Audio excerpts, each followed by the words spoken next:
অধিক অর্থ উপার্জন করা ইসলাম কি অনুমোদন করে? দারিদ্রতা বনাম ধনাঢ্যতা, কোরআন ও হাদিসের আলোকে কোনটি উত্তম? আসসালামু আলাইকুম ওয়া রাহমাতুল্লাহ। প্রিয় দর্শক, আপনাদের সকলকে ইসলাম অ্যান্ড লাইফের নতুন ভিডিওতে স্বাগত জানাচ্ছি। আজকে আমরা খুবই গুরুত্বপূর্ণ একটা প্রশ্ন নিয়ে আলোচনা করতে চাই।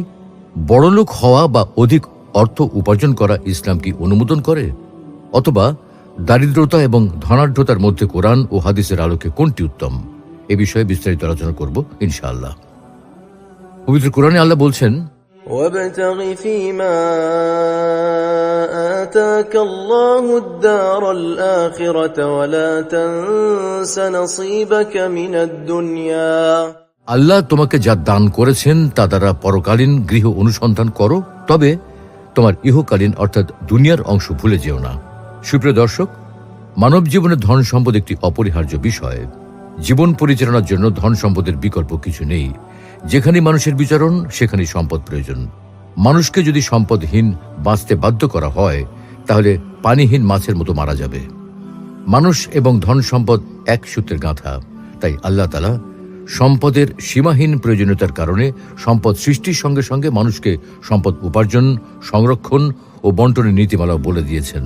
যেমন পবিত্র কোরআনে সূরা জুমার 10 নম্বর আয়াতে আল্লাহ তাআলা বলছেন, فإذا قضيت الصلاة فانتشروا في الأرض وابتغوا من فضل الله واذكروا الله كثيرا لعلكم تفلحون। অতঃপর যখন সালাত সমাপ্ত হবে তখন তোমরা পৃথিবীতে ছড়িয়ে পড়ো আর আল্লাহর অনুগ্রহ বা রিজিক অনুসন্ধান করো এবং আল্লাহকে বেশি বেশি স্মরণ করো, যেন তোমরা সফল হতে পারো। অর্থাৎ প্রথমে নামাজ আদায় করতে হবে এবং নামাজ শেষ করে জীবিকা উপার্জন বা ধন সম্পদ উপার্জনে ছড়িয়ে পড়তে হবে। আল্লাহ প্রদত্ত সম্পদ আহরণের জন্য পৃথিবী ব্যাপী ছড়িয়ে পড়তে হবে। সম্ভাব্য সকল জায়গায় সম্পদ তালাশ করতে হবে। সুতরাং এই আয়াত থেকে বোঝা যায়, নামাজের পরই হালাল উপার্জনকে গুরুত্ব দেওয়া হয়েছে। অর্থাৎ ইসলামের প্রথম পর্যায়ের ফরজ আমলগুলোর পরপরই হালাল রিজিক অন্বেষণ করার উপর গুরুত্ব আরোপ করা হয়েছে। আর এ কারণে অনেক মুসলিম মনীষীরাও বলেন, হালাল রিজিক অন্বেষণ করা ইসলামের প্রাথমিক মৌলিক ফরজ আমলগুলোর পরই দ্বিতীয় পর্যায়ের ফরজ আমল। প্রিয় দর্শক, মানুষ স্বভাবতই টাকা পয়সা ধন সম্পদ উপার্জন করতে চায়। এটা মানুষের স্বতঃসিদ্ধ চাহিদা এবং মানুষ অনেক সময় ধন সম্পদ উপার্জন করতে গিয়ে বৈধ অবৈধ, নৈতিক অনৈতিক, হালাল হারামের তোয়াক্কা করে না, বরং সম্ভাব্য যে কোনো মূল্যে টাকা পয়সা কামাই করতে চায়, ধনী হতে চায়, বড়লোক হতে চায়। এ কারণে ইসলাম ধন সম্পদ উপার্জনের বিষয়ে অত্যন্ত ভারসাম্যপূর্ণ নীতিমালা ও কৌশল নিয়ে আলোচনা করেছে। কিন্তু আমরা বাস্তবে দেখি, কোনো কোনো ব্যক্তি একতরফাভাবে ধন সম্পদ উপার্জন করার ব্যাপারে মানুষকে অনুৎসাহী করে থাকেন এবং এ ব্যাপারে কোরআন ও হাদিসের নানা দলিল উপস্থাপন করেন। আবার কেউ কেউ ধন সম্পদ উপার্জনের ব্যাপারে উৎসাহ দিয়ে থাকেন। মজার ব্যাপার হলো, উভয় পক্ষই নিজের মতামতকে কোরআন ও হাদিসের মত বলে দাবি করেন। ফলে আমরা ধন সম্পদ উপার্জনের বিষয়ে ইসলামী শরিয়ার প্রকৃত নির্দেশনা কোনটি এ ব্যাপারে সন্দেহে পড়ে যাই। কোনো স্থির সিদ্ধান্ত নিতে পারি না। এমন অবস্থার পরিপ্রেক্ষিতে আজকে আমরা ইসলামের দৃষ্টিতে ধন সম্পদ উপার্জনের প্রকৃত নীতিমালা জানতে চাই। এ বিষয়ে কোরআন ও হাদিসের সুস্পষ্ট দলিলের আলোকে সিদ্ধান্ত জানতে চাই। সুপ্রিয় দর্শক, আমরা জানি যে আল কোরআনের অসংখ্য আয়াতে আল্লাহ রাব্বুল আলামিন বারবার ইনফাক ফি সাবিলিল্লাহ, আল্লাহ সন্তুষ্টির জন্য দান সাদাকার কথা বলেছেন। আবার নির্দিষ্ট পরিমাণ সম্পদের ভিত্তিতে আবশ্যিক দান বা যাকাতের কথাও বলেছেন। তার মানে আমরা যেটা সহজে বুঝতে পারি যে আমাদেরকে দান সাদাকা করতে হবে, ঐচ্ছিকভাবেও সাদাকা করতে হবে এবং আবশ্যিকভাবেও সাদাকা করতে হবে, যেটাকে যাকাত বলা হয়। এখন কথা হলো, আমার কাছে টাকা না থাকলে আমি দান সাদাকা কিভাবে করব? যাকাত দেব কোত্থেকে? তাছাড়া হজ করতে হলে তো টাকার দরকার। অতএব বোঝা যাচ্ছে যে ইসলামী শরিয়ার বিধিবিধান পালন করতে হলে কিন্তু টাকা পয়সা থাকতে হবে। ইসলামের দৃষ্টিতে সম্পদ উপার্জনের প্রয়োজনীয়তা, এ বিষয়ে প্রথমে দেখতে হবে যে ইসলামের দৃষ্টিতে সম্পদ উপার্জনের প্রয়োজনীয়তা কেমন। মুসলিম মনীষীরা বলেন যে মুসলিমদের জন্য দুনিয়ার জীবন হলো আখিরাতের চাষাবাদ ক্ষেত্র। নির্দিষ্ট সময় ফসল আহরণ করার জন্য যেমন নির্দিষ্ট সিজনে বীজ বপন করতে হয়, তেমনি আখিরাতের জীবনে সফল হওয়ার জন্য দুনিয়ার জীবনে বীজ বপন করতে হয়। তাই বুদ্ধিমান মুমিন বান্দারা আখিরাতের ফল লাভের জন্য দুনিয়ার জীবনে হালাল পন্থায় সম্পদ উপার্জনের মাধ্যমে বীজ বপন করে। এ প্রসঙ্গে আল্লাহ তাআলা ইরশাদ করেন, وابتغ فيما آتاك الله الدار الآخرة ولا تنس نصيبك من الدنيا। আল্লাহ তোমাকে যা দান করেছেন তা দ্বারা পরকালীন গৃহ অনুসন্ধান করো, তবে তোমার ইহকালীন অর্থাৎ দুনিয়ার অংশ ভুলে যেও না। সুতরাং এই আয়াত দ্বারা প্রমাণিত হয় যে আখিরাতে চিরস্থায়ী জীবনের জন্য দুনিয়ার জীবনেই হালাল পন্থায় সম্পদ উপার্জন করতে হবে। ফলে যেসব মানুষ দুনিয়ার জীবনে হালাল পন্থায় সম্পদ উপার্জন করে এবং আখিরাতের কথাও স্মরণ রাখে, আল্লাহ রাব্বুল আলামিন তাদের প্রশংসা করেন। আল কোরআন তাদের কথা উল্লেখ করে তিনি বলেন, ومنهم من يقول ربنا آتنا في الدنيا حسنة وفي الآخرة حسنة وقنا عذاب النار। আর তাদের মধ্যে কেউ কেউ বলে, হে আমাদের পালনকর্তা, আপনি আমাদেরকে দুনিয়াতেও কল্যাণ দান করুন এবং আখিরাতেও কল্যাণ দান করুন এবং আমাদেরকে দোজখের আযাব থেকে রক্ষা করুন। অতএব প্রমাণিত হলো যে ইসলামের দৃষ্টিতে হালাল পন্থায় সম্পদ উপার্জন করা এটা আল্লাহর নির্দেশ। এর মাধ্যমে কোনো একদিকে ঝুঁকে না পড়ে বরং দুনিয়া ও আখিরাতের মধ্যে একটি ভারসাম্যপূর্ণ জীবনের নির্দেশ প্রদান করা হয়েছে। আল্লাহ তাআলা আরো বলেন, ধন সম্পদ ও সন্তান সন্ততি প্রার্থীর জীবনের সৌন্দর্য এবং স্থায়ী সৎকর্মসমূহ আপনার পালনকর্তার কাছে প্রতিদান প্রাপ্তি ও আশা লাভের জন্য উত্তম। উক্ত আয়াতে মহান আল্লাহ তাআলা ধন সম্পদ ও সন্তান সন্ততিকে দুনিয়ার সৌন্দর্য হিসেবে উল্লেখ করেছেন। অন্যদিকে মহান আল্লাহ রাব্বুল আলামিন তার কাছে ক্ষমা প্রার্থনাকারীদের প্রতিদান হিসেবে দুনিয়াতে ধন সম্পদ সন্তান সন্ততি বৃদ্ধি করার প্রতিশ্রুতি দিয়েছেন। যদি সম্পদ অর্জন করা মানুষের জন্য অকল্যাণকর হতো, তাহলে আল্লাহ রাব্বুল আলামিন পুরস্কার স্বরূপ ধন সম্পদ প্রদান করার কথা উল্লেখ করতেন না। যেমন আল্লাহ রাব্বুল আলামিন ইরশাদ করেন, আমি বলেছি তোমরা নিজেদের প্রতিপালকের কাছে ক্ষমা প্রার্থনা করো, নিঃসন্দেহে তিনি অতিশয় ক্ষমাশীল। যদি তোমরা ক্ষমা প্রার্থনা করো তবে তিনি আকাশ থেকে তোমাদের উপর প্রচুর বৃষ্টি বর্ষণ করবেন। তিনি তোমাদেরকে ধন সম্পদ ও সন্তান সন্ততি বাড়িয়ে দেবেন, তোমাদের জন্য বাগান সৃষ্টি করবেন আর নদী নালা প্রবাহিত করে দেবেন। উক্ত আয়াতে মহান আল্লাহ রাব্বুল আলামিন তার কাছে ক্ষমা প্রার্থনাকারীদের পুরস্কার হিসেবে ধন সম্পদ সন্তান সন্ততি বাড়িয়ে দেওয়ার অঙ্গীকার ব্যক্ত করেছেন। হাদিস শরীফে এসেছে, নবী করিম সাল্লাল্লাহু আলাইহি সাল্লাম সর্বদাই প্রত্যেক নামাজের পর এই দোয়া করতেন যে, হে আল্লাহ, আমি আপনার কাছে কুফরি, দারিদ্রতা এবং কবরের আযাব থেকে আশ্রয় প্রার্থনা করছি। নবী করিম সাল্লাল্লাহু আলাইহি সাল্লাম বলেন, হে আল্লাহ, আমি আপনার কাছে হিদায়াত, তাকওয়া, চারিত্রিক নিষ্কলুষতা ও ধনাঢ্যতা চাইছি। নবী করিম সাল্লাল্লাহু আলাইহি সাল্লাম আরো বলেন, হে আল্লাহ, আমি আপনার কাছে দারিদ্র্য, অভাব ও লাঞ্ছনা থেকে আশ্রয় প্রার্থনা করছি। উল্লিখিত হাদিসগুলি থেকে স্পষ্টভাবে বোঝা যায় যে নবী করিম সাল্লাল্লাহু আলাইহি সাল্লাম মহান আল্লাহ রাব্বুল আলামিনের কাছে দারিদ্রতা থেকে পানা চেয়েছেন এবং তিনি মহান আল্লাহ রাব্বুল আলামিনের কাছে সম্পদের জন্য প্রার্থনা করেছেন। প্রিয় দর্শক, সম্পদ উপার্জন করা সরাসরি আল্লাহর নির্দেশ, এটা সত্য। তবে আল্লাহ কিন্তু হালাল হারাম বাছবিচার না করে যেনতেনভাবে টাকা কামাই করতে বলেননি, বরং ইসলামে ধন সম্পদ উপার্জনের নির্দিষ্ট শর্ত রয়েছে। ইসলামের দৃষ্টিতে সম্পদ উপার্জনের প্রধান শর্ত হলো তা হালাল হতে হবে এবং সেই হালাল সম্পদও হালাল পন্থায়, বৈধ পন্থায় কামাই করতে হবে। কেননা আল্লাহ তাআলা পবিত্র কোরআনে বলছেন, তোমরা অন্যায়ভাবে একে অপরের সম্পদ ভোগ করো না এবং জনগণের সম্পদের কিছু অংশ জেনে শুনে পাপ পন্থায় আত্মসাৎ করার উদ্দেশ্যে শাসন কর্তৃপক্ষের হাতেও তুলে দিও না। হালাল পন্থায় উপার্জন করা প্রসঙ্গে রাসূলুল্লাহ সাল্লাল্লাহু আলাইহি ওয়াসাল্লাম বলেন, আল্লাহ তাআলা পবিত্র, তিনি পবিত্র ও হালাল বস্তু ছাড়া গ্রহণ করেন না। সুতরাং ওপরের আয়াত ও হাদিস দ্বারা বোঝা যায় যে হালাল বস্তু হালাল পদ্ধতিতে কামাই করতে হবে, হারাম বস্তু কামাই করা যাবে না, আবার হালাল বস্তু হারাম পদ্ধতিতে কামাই করা যাবে না। কেননা হারাম কামাই দ্বারা গঠিত শরীর জান্নাতে প্রবেশ করবে না, হারাম খাওয়ার কারণে তার দোয়া কবুল করা হবে না। রাসূলুল্লাহ সাল্লাল্লাহু আলাইহি ওয়াসাল্লাম বলেছেন, যে দেহ হারাম খাদ্য দিয়ে প্রতিপালিত হয়েছে সেই দেহ জান্নাতে প্রবেশ করবে না। সুপ্রিয় দর্শক, এতক্ষণ আমরা সম্পদ উপার্জনের পক্ষে বিভিন্ন দলিল শুনেছি। এবার আমরা ইসলামে সম্পদ উপার্জনের বিষয়ে কি কোথাও নিরুৎসাহিত করা হয়েছে কিনা, বা ইসলামে দারিদ্রতা বা দরিদ্রের মতো জীবনযাপন করাকে উৎসাহিত করা হয়েছে কিনা সে বিষয়ে আলোচনা করতে চাই। আসলে কোরআন হাদিসে কিন্তু শুধু সম্পদ উপার্জনের বিষয়ে উৎসাহিত করা হয়েছে, ব্যাপারটা কিন্তু তা নয়। বরং আমরা হাদিসের কিতাবগুলোতে দেখি যে রাসূলুল্লাহ সাল্লাল্লাহু আলাইহি ওয়াসাল্লাম অনেক সময় দরিদ্রদের বেশ প্রশংসা করেছেন। যেমন একটি হাদিসে রাসূলুল্লাহ সাল্লাল্লাহু আলাইহি ওয়াসাল্লাম দরিদ্রদের সুসংবাদ দিয়ে বলেন, হে অভাবী সমাজ, আমি কি তোমাদেরকে এই সুসংবাদ দেব না যে দরিদ্র মুমিনগণ ধনীদের তুলনায় 500 বছর আগে জান্নাতে প্রবেশ করবে। অন্য এক হাদিসে রাসূলুল্লাহ সাল্লাল্লাহু আলাইহি ওয়াসাল্লাম স্বয়ং নিজে দারিদ্রতা বরণ করে নেওয়ার কথা বলেছেন, স্বেচ্ছায় দরিদ্র হতে আগ্রহ প্রকাশ করেছেন।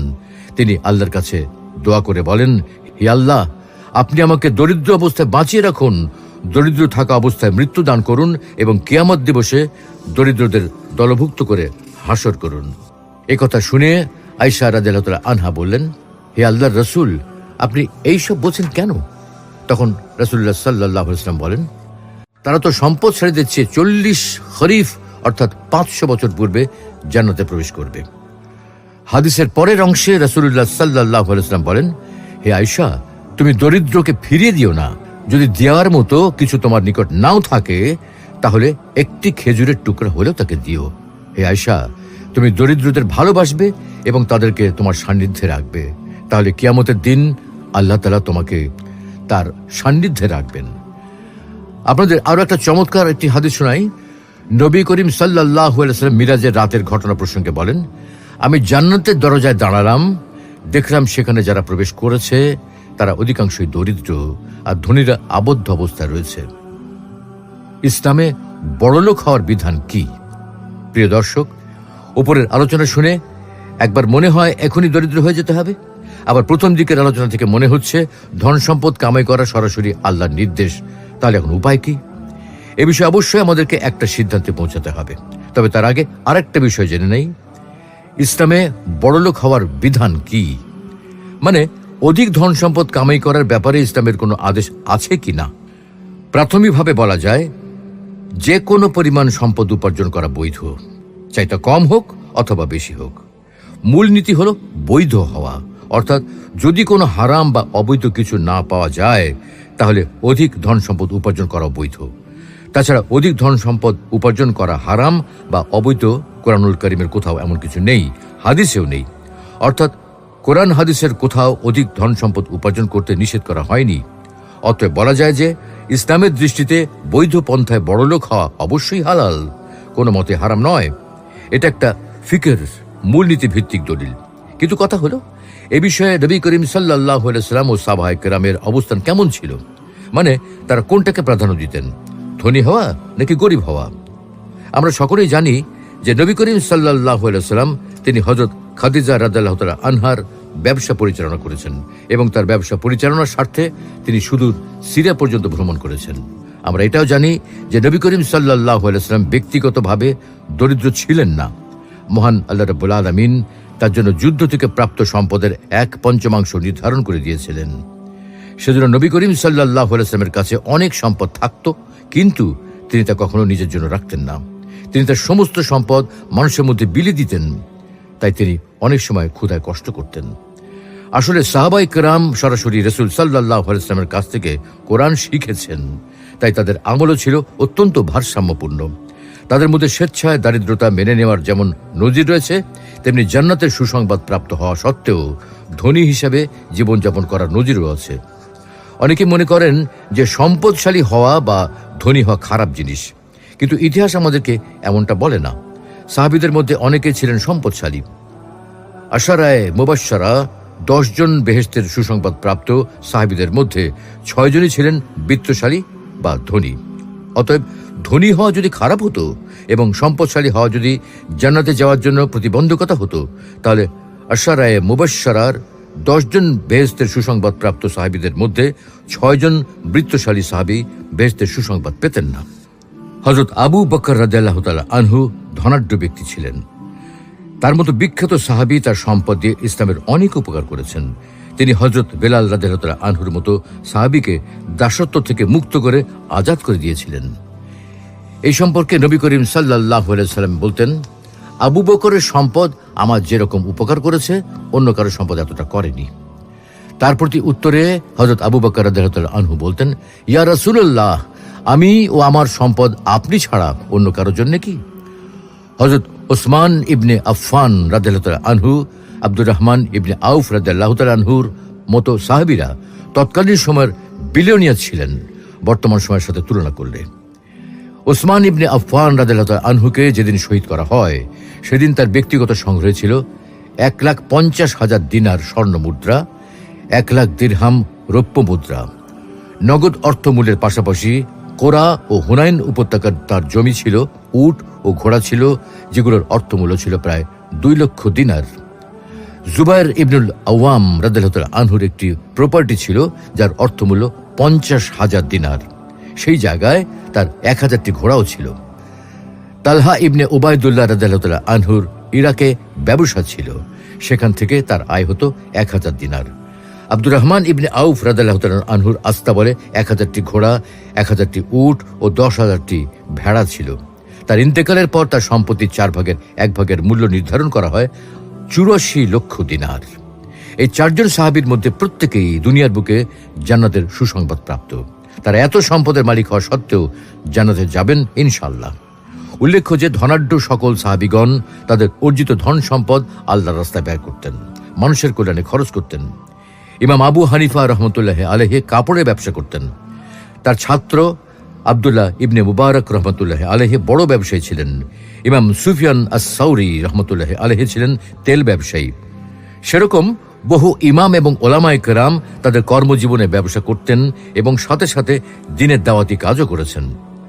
সাহাবীদের সময় 20 দিনার বা 200 দিরহাম সম্পদ থাকলে যাকাত ফরজ হতো। বর্তমান সময়ের অর্থমূল্যে যা আনুমানিক 5,35,500 টাকা।